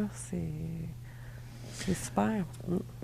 On peut vous parler, ou parce qu'il y a peut-être des proches aidants qui ne vous parlent pas, peut-être qui vous entendent aujourd'hui. On peut communiquer avec vous? Oui, ils peuvent communiquer avec moi au CAB. Dans le fond, ils peuvent téléphoner. Est-ce que je peux donner le numéro de téléphone? Oui, bien oui. Donc, ils peuvent rejoindre au 418-248-7242 au poste 107. Donc, ça, c'est pour communiquer avec moi via ma boîte vocale. Puis sinon, ils peuvent m'écrire par courriel aussi, donc en allant sur le site du www.cecb.ca. 248-7242, poste 107. Oui. En terminant, quelques secondes, Anne-Marie, est-ce que le moral est là? Est-ce que, avec la pandémie et tout ça, est-ce que le moral des proches aidants tient le fort? Le moral est difficile par moment, mais quand on se rencontre en groupe, quand on pouvait se rencontrer en groupe, on sent qu'il y a encore d'énergie, puis ils veulent avoir des services, ils veulent qu'on parle d'eux. Puis là, je le sais qu'en ce moment, il y en a plusieurs qui me regardent, puis qui sont contents qu'on parle d'eux ce matin, puis c'est ça. Mais on va continuer de travailler avec eux, puis eux, ils vont continuer de donner leur beau travail, puis personne lâche, là. Bravo pour le travail que vous faites. Anne-Marie Carlos Bélanger, qui est intervenante proche aidante pour le Centre d'action bénévole des MRC de Montmagny-Lillet. Bravo pour tout le travail et toutes les fourmis, parce qu'il y a beaucoup de monde à l'intérieur du Centre d'action bénévole. Oui. Bravo pour le travail que vous faites. On a besoin de vous. Bien, merci beaucoup. Okay. Dans quelques instants, on reçoit un proche aidant, M. Réal Bélanger. Restez avec nous.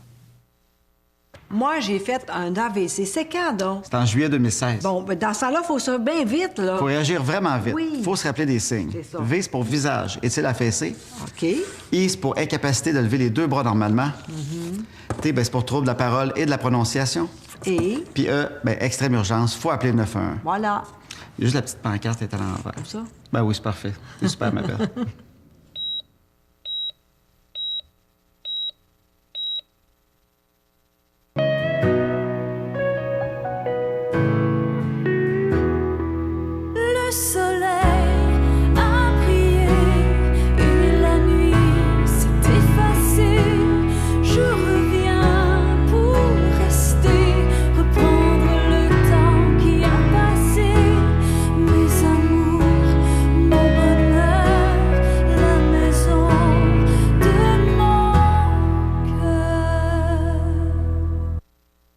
L'activité physique diminue la tension. Donc, vous pouvez décompresser mieux. Tout va tellement mieux quand on bouge. Vous regardez CEMA TV, le réseau d'information de la Côte-du-Sud. L'entrevue du jour, une présentation de Télésurveillance Santé Chaudière-Appalaches qui vous offre de demeurer chez vous en toute sécurité. 625-3301 ou tssca.ca. On se connaît. Oui, il faut enlever votre masque.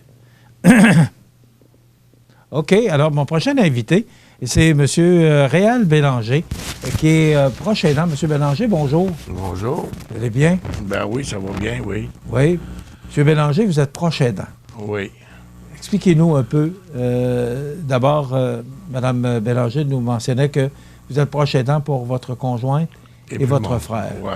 Et vous étiez à Montréal. J'étais à Montréal, Vous êtes revenu dans notre région. Je suis venu m'acheter une petite Racontez-nous maison. un peu votre histoire. Ben, mon frère est tombé malade. Ma femme, ben, de toute façon, elle était déjà malade. J'avais soin déjà d'elle. Mais dans ce temps-là, elle est beaucoup mieux qu'aujourd'hui. Là, j'ai vendu ma maison à Saint-Calix. Quand mon frère est tombé malade, puis je me suis emmené. J'ai acheté une maison à côté de chez eux. Puis là, je prends soin de lui. De ce temps-ci, là, ça fait 13 ans que je fais son bois de poêle à tous les années.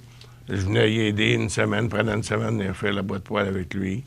Puis les dernières années, là, je le faisais tout seul parce qu'il est plus capable. Depuis que je suis revenu, depuis 6 ans, là, c'est moi qui le faisais, son boîte de poêle. Comment on vit ça? Ah, ben, parce que, écoutez, avec tout le respect que je vous dois, vous avez quand même une belle chevelure blanche, là. Donc, vous avez un certain âge. Ouais, alors, ouais. Ou un âge certain. Comment... Ben, rendu à 76 ans, c'est pas gênant de le dire. OK. Comment on vit ça? Parce que vous prenez soin de 2 personnes en même temps. Oui. On sait que c'est très exigeant pour une personne. Vous, c'est 2. Oui. Comment vous vivez ça au quotidien? Ben, c'est bien. J'ai pas de misère avec ça, moi. C'est valorisant. Parmi des choses, on se sent utile, on se sent aimé aussi d'aider les gens comme ça. Est-ce que ça vous arrive des journées que vous êtes plus fatigué que d'autres, et que vous êtes... vous avez le goût de lâcher le morceau un peu, là? Ben, pas vraiment, parce qu'ils ont vraiment besoin de nous autres, ces gens-là. Hein? On ne peut pas dire, aujourd'hui, ça ne me tente pas, je n'écoute pas, tu peux pas faire ça. Donc, ça commence le matin de bonne heure, puis ça finit tard le soir? Ça finit jusqu'au coucher, oui. OK. Exemple, ma femme, tous les soirs, je la frotte, parce qu'elle fait de l'arthrose sévère. Elle a un onguent spécial qui coûte... Ben, c'est pas elle qui le paye, c'est payé par la régie, mais ça coûte 109 $ pour un petit pot d'onguent. Tous les soirs, il faut que je fasse un massage. Les hanches, le dos, les jambes, les pieds. De temps en temps, elle a tellement mal aux épaules, je frotte les épaules aussi. Là, elle se couche. Là, elle dort bien tant que je fais ça. Après les soirs? Oui, oui. Ça, elle va sauter un soir de temps en temps, mais c'est assez rare. OK. Est-ce qu'elle est capable de se déplacer ou si vous... Oui. Okay. Elle se déplace elle-même, là, mais... OK. Tant qu'elle va en dehors, elle prend sa canne, mais... non, elle peut, mais pas de forcer, pas de rien faire.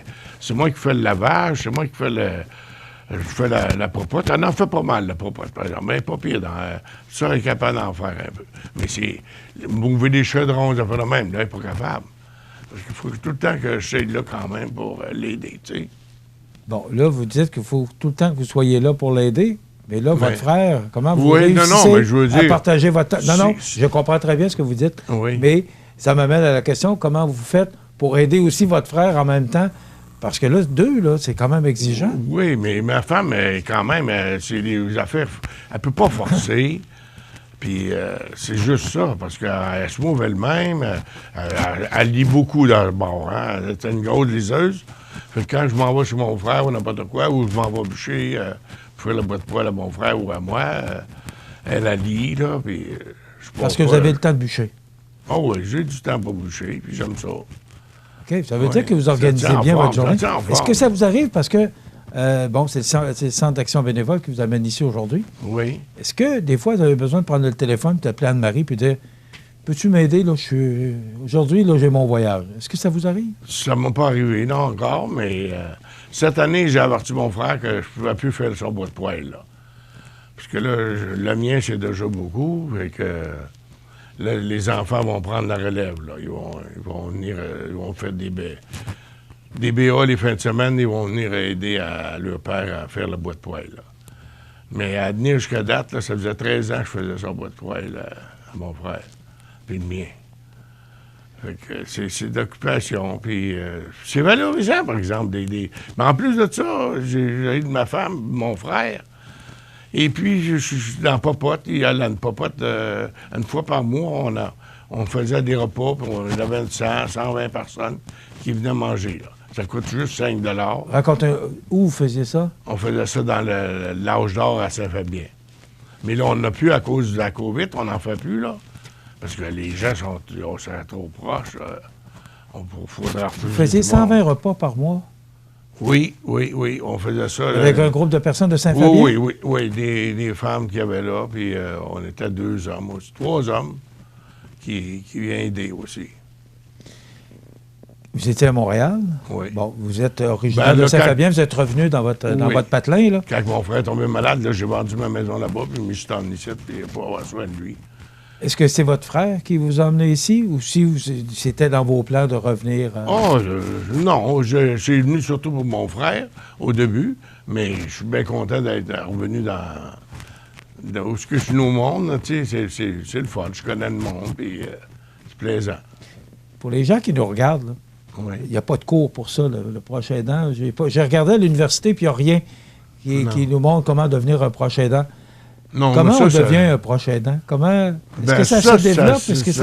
Racontez-nous. Ça vient tout seul. Moi, je sais pas, j'ai jamais pensé à ça. Ça vient tout seul. Ça, tu vois que quelqu'un a besoin d'aide. Ça a commencé avec votre épouse? Oui, mon épouse, oui. Okay. Mais là, 2 ans, là, elle a fait 8 jours dans le coma.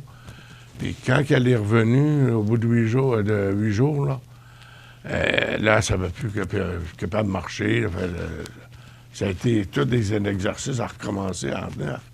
Mais là, elle va mieux qu'avant elle va mieux maintenant qu'elle était à l'hôpital, tout ça, là. On dirait que ça, je sais pas, elle est revenue plus en forme. Vous allez comment? Je peux plus. Souvent, elle va faire la vaisselle, faire manger pas mal aussi maintenant. Ce qu'elle faisait pas avant. Donc, ça vous donne un coup de main pour... Ça me donne un petit coup de main quand il y a le mieux, oui. Vous allez comment? Moi, je vais très bien. Je remercie le bon Dieu tous les soirs d'avoir une santé comme j'ai. Je prends pas de pelule, je prends rien, je suis en forme. Puis vous êtes impliqué aussi à Saint-Fabien, là. Oui, on fait des livraisons aussi pour les personnes âgées. Moi, je peux recommencer lundi, le 9, là. Mais là, on est dans le rouge. Recommencer pour? Faire les livraisons pour les personnes âgées, là. On va faire, ils appellent l'épicerie, ils font préparer leurs commandes. Moi, je vais acheter les commandes, puis je vais les livrer chez eux. Ça, c'est en plus de vous occuper de votre conjointe et de votre frère. Oui, bien ça, oui. C'est 2 jours par semaine, puis de bûcher. Le lundi puis le jeudi. Ça tient un homme occupé. M. Bélanger, c'est le fun de vous avoir avec nous aujourd'hui. Ça démontre que c'est faisable, c'est réalisable, mais le soutien est important aussi, parce qu'on parle du Centre d'action bénévole. Bravo pour ce que vous faites. Je vous félicite. Merci. Et, on va saluer votre conjointe et puis votre frère, puis les gens de Saint-Fabien qui nous regardent probablement. Okay, oui, sûrement. Merci d'avoir été avec nous aujourd'hui. Merci beaucoup. Restez là, ce sera pas long. Ouais. Donc, merci Mme Carlos Bélanger, Anne-Marie, qui est dans le studio encore avec nous. Merci à Réal Bélanger. Et merci à Claire Ouellette et toute son équipe pour le Centre d'action bénévole des MRC de Montmagny et de Lillet pour ce que vous faites. Bravo. Les proches aidants, on n'en parlera jamais assez. Et plus on avance dans le temps, plus on a besoin de ces gens-là pour aider notre communauté. Et dites-vous que c'est valorisant d'être un proche aidant. C'est un beau témoignage. Merci beaucoup. On s'arrête. Merci. Besoin de t'évader? Ça commence toujours par une bonne dose d'adrénaline. Peu importe où tu vas, peu importe ce que tu fais, on a tout pour t'équiper. Viens nous voir chez Adrénaline Sport au 230 Chemin des Poiriers à Montmagny.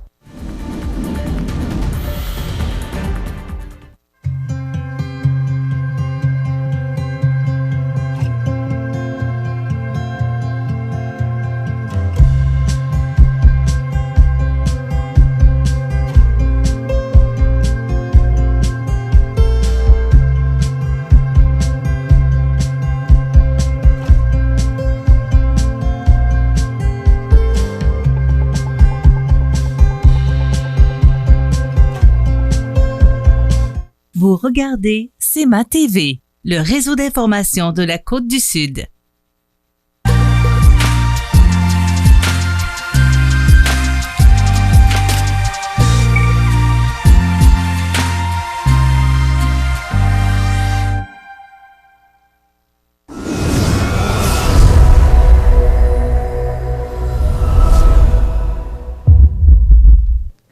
Vous savez, je fais beaucoup d'entrevues. J'en fais une par jour et ça depuis plus de ça va faire 9 ans.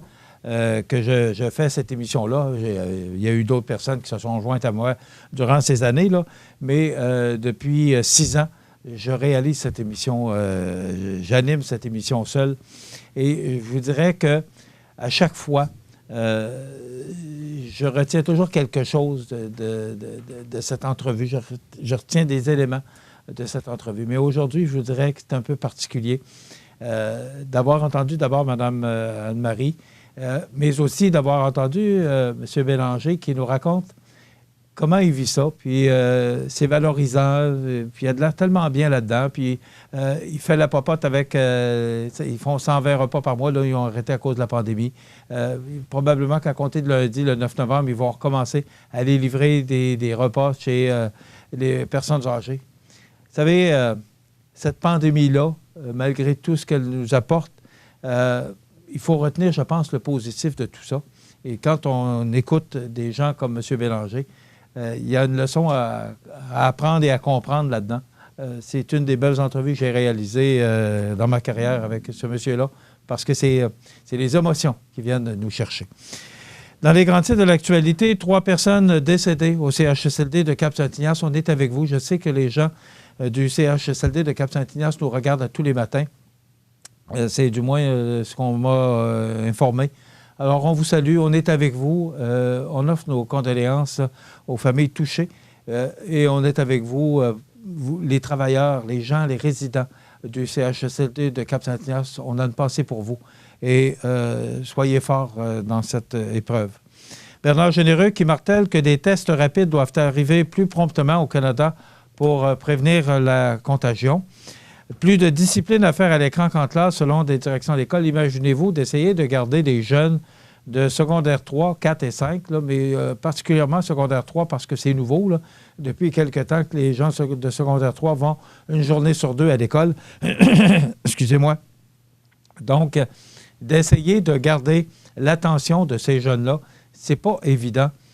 Surtout qu'ils sont à la maison et qu'ils ont toutes les distractions possibles devant eux. Alors, c'est sûr que le lendemain, on les rattrape, là, parce que, bon, s'ils n'ont pas été disciplinés devant l'écran la veille, bien, le lendemain, on va leur donner peut-être quelques petits travaux à faire supplémentaires pour la discipline, et c'est tout à fait normal. Il faut qu'ils apprennent, même en temps de pandémie, mais il faut qu'ils complètent leurs études, c'est tellement important. La MRC de Lillet qui lance un appel de projet pour le développement et le maintien de services de proximité. Il y a 70 ans, une bombe atomique explosait en face de Saint-André de Kamouraska. J'apprenais ça ce matin. Et un nouvel outil pour mesurer les impacts de développement mycologique au Kamouraska. Ce sont les grands titres de cette journée. Vous savez, je vous en ai parlé un peu cette semaine, non partisan, mais comme je suis beaucoup d'actualité, avec tout ce qui se passe aux États-Unis, je pensais sincèrement que M. Biden allait gagner haut la main, et surtout avec les records battus de participation des Américains aux urnes. Je pensais vraiment que ce serait facile pour M. Biden. Ce n'est pas le cas. On n'a pas de président encore aujourd'hui et ça risque de durer encore des jours parce que c'est extrêmement chaud. Ce matin, sur RDI, on nous disait 224 contre 213 là, pour les électeurs importants. Je n'ai pas le terme exact, là, mais ça va être chaud et ça va se poursuivre. Des grands électeurs. Merci. Donc, 224 pour M. Biden et 213 pour M. Trump. Donc, ça va durer encore quelques jours. Demain, on reçoit Daniel Leduc de la fromagerie de l'île aux Grues. On aura notre chronique culinaire du magasin Coop IGA Extra de Montmagny. C'est du temps frais encore aujourd'hui, peut-être un peu de neige au cours de la journée, mais l'été indien qui s'installerait chez nous à compter de demain. Passez une bonne journée. À demain. Vous regardez CEMA TV, le réseau d'information de la Côte-du-Sud. Desjardins et ses membres sont toujours là pour faire briller la jeunesse. Les jeunes ont des rêves, des ambitions, des projets et les caisses Desjardins de Montmagny-Lillet sont fiers de les soutenir et de les faire rayonner. Desjardins, toujours là pour faire briller la jeunesse. L'émission Bonjour Côte-du-Sud, une présentation du garage Corriveau Mariotech, 2 boulevard Taché-Ouest Montmagny, 418 248 3634.